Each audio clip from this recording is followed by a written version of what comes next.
నమస్తే. Welcome to Telugu 360. మనతో MLC Anji Reddy గారు అయితే ఉన్నారు. సార్ నమస్తే సార్.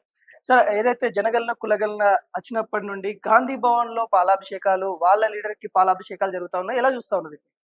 మీరు ఒకటే గుర్తుపెట్టుకోవాలి. 94 సంవత్సరాల తర్వాత ఫస్ట్ కులగణన జరుగుతా ఉంది. గతంలో ఎవరు పాలించారు? కాంగ్రెస్ ప్రభుత్వం పాలించింది. కాంగ్రెస్ ప్రభుత్వం ఎవరు పాలించారు? వాళ్ళ కుటుంబం నెహ్రూ గారు పాలించారు, ఇందిరాగాంధీ పాలించారు, సోనియా గాంధీ గారు పాలించారు, రాహుల్ గాంధీ గారు, రాజీవ్ గాంధీ గారు పాలించారు. ఈ ముగ్గురు పాలించినప్పుడు జనగణన వచ్చినప్పుడు కులగణన ఎందుకు చేయలేకపోయారు? మరి మీరు సంకల్ కొడుతురుగా ఎందుకు చేయలేకపోయారు? ఇదే 2010లో సోనియా గాంధీ గారు ఉన్నప్పుడు, యూపీఏ ప్రభుత్వం ఉన్నప్పుడు సుష్మా స్వరాజ్ గారు ఆల్రెడీ లోక్సభలో అడగడం జరిగింది. అడిగినప్పుడు వాళ్ళు ఏంది 80% చేస్తామని కమిటీ చేశారు. దానికి అమౌంట్ బడ్జెట్ కేటాయించారు. మరి ఎందుకు చేయలేకపోయారు? దానికి 5,000 అమౌంట్ ఏదో చేశారు, దానికి చేయలేకపోయారు. సబ్ కమిటీ చేశారు, ఎందుకు చేయలేకపోయారు? Bharatiya Janata party central government వచ్చినాక నరేంద్ర మోడీ గారి ఆధ్వర్యంలో ఫస్ట్ టైం జనగణన జరుగుతూ ఉన్నది. సెన్సెస్ అనేది ఫస్ట్ టైం జరుగుతూ ఉన్నది. ఎప్పుడు సెన్సెస్తో పాటు కులగణన వస్తుంది. ఈ సెన్సెస్ వచ్చినప్పుడు 100% క్యాబినెట్ డిసిషన్ తీసుకుని నరేంద్ర మోడీ గారు దాన్ని బట్టి చేస్తా ఉన్నాం. మేము చిత్తశుద్ధితో చేస్తా ఉన్నాం. దానిలో శాస్త్రీయబద్ధంగా చేస్తా ఉన్నాం. ఈ ఎకనామికల్ బ్యాక్వర్డ్ క్లాస్ ఏదైతే ఉన్నదో, మోస్ట్ బ్యాక్వర్డ్ క్లాస్ ఏదైతే ఉందో, బీసీలు ఏదైతే, ఓబీసీలు ఏదైతే ఉందో, ఎస్సీలు ఎస్టీలు ఏవైతే ఉందో, అన్ని శాస్త్రీయబద్ధంగా వాళ్ళకి ఆర్థిక పరిస్థితి అన్ని తీసుకొని చేస్తా ఉన్నది. ఆ ఘనత నరేంద్ర మోడీ గారికి దక్కుతుంది, భారతీయ జనతా పార్టీకి దక్కుతుంది. వాళ్ళు అన్నారు వీళ్ళు అన్నారు కాదు.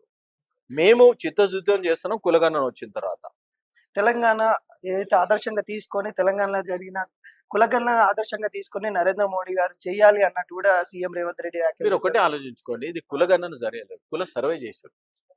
కుల సర్వే చేశారు. మరి కుల సర్వే చేసినప్పుడు ఒక మతానికి రిజర్వేషన్ 10% ఏబీసీలు ఇస్తారు. వాళ్ళు 12% ఉంటే 10% ఏబీసీలు ఇస్తారు. గతంలో రాజశేఖర రెడ్డి గారు 4% ఇచ్చారు. ఈయన వచ్చి 10%. అది జరగలేదు. అది మీ ఇంటికి వచ్చారా, వాళ్ళ ఇంటికి వచ్చారా, ఎవరింటికి రాలే. ఇది కరెక్ట్ సర్వేలే. సర్వేతే పబ్లిక్ డాక్యుమెంట్ ఉన్నప్పుడు నువ్వు వెబ్సైట్లో ఎందుకు పెట్టలేవు? ఎవరైతే వాళ్ళు ఉన్నారో వాళ్ళు వెబ్సైట్లో పెడితేనే కదా చూసుకునేది.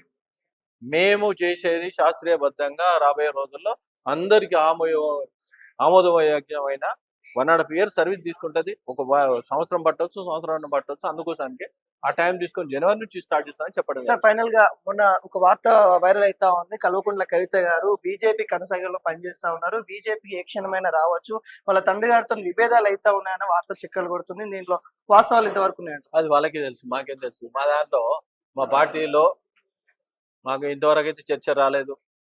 మా పార్టీలో ఎవరు వస్తే మేము చేంజ్ చేసుకుంటాం, దానికి ఏం బాధ లేదు. కానీ మేము పోయి వాళ్ళు కావాలి వీళ్ళు కావాలి మనకు అవసరం లేదు. మీరు ఒకటే గుర్తుపెట్టుకోండి. మొన్న జరిగిన ఎలక్షన్లో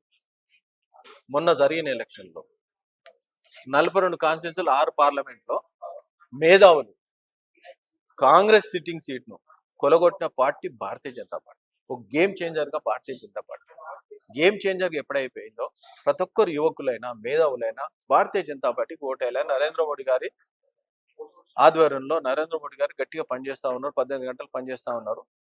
ఆధ్వర్యంలో పనిచేస్తే రేపొద్దున దేశ భవిష్యత్తు ఉంటుంది.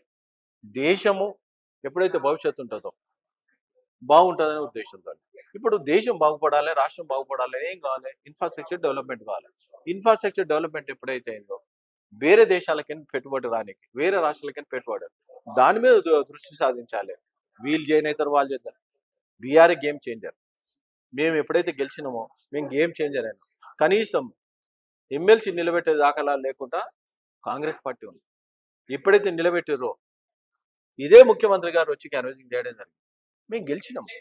సార్ ఫైనల్ గా ఎమ్మెల్సీగా కార్యాచరణ ఏ విధంగా ఉండబోతోంది? కాంగ్రెస్ గవర్నమెంట్ ఇచ్చిన హామీల పైన ఎలాంటి కార్యాచరణ ఉండబోతుంది? ఇప్పుడే చూసినాం. ఇప్పుడు తెలంగాణ జేఏసీ అల్టిమేటం ఇచ్చింది.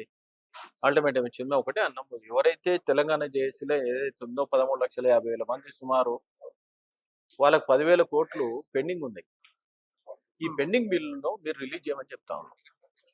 పెండింగ్ బిల్ రిలీజ్ చేస్తే కనీసం వీళ్ళకి ఏమైతే అంటే ఏది జీపీఎఫ్ అయినా, లేకుంటే రిటైర్మెంట్ బెనిఫిట్ అయినా, లేదా తర్వాత ఏంటంటే పెన్షన్ స్కీమ్స్ అయినా, ఇవన్నీ వాళ్ళకి. ఎందుకంటే అరే అందరు ఏమనుకుంటారు అంటే దీన్ని కూడా కమిషన్ అడుగుతారట. మరి అది నిజమా అవుతాం బయట చెప్పుకోవాలి, కాంగ్రెస్ పార్టీలు చెప్పాలి.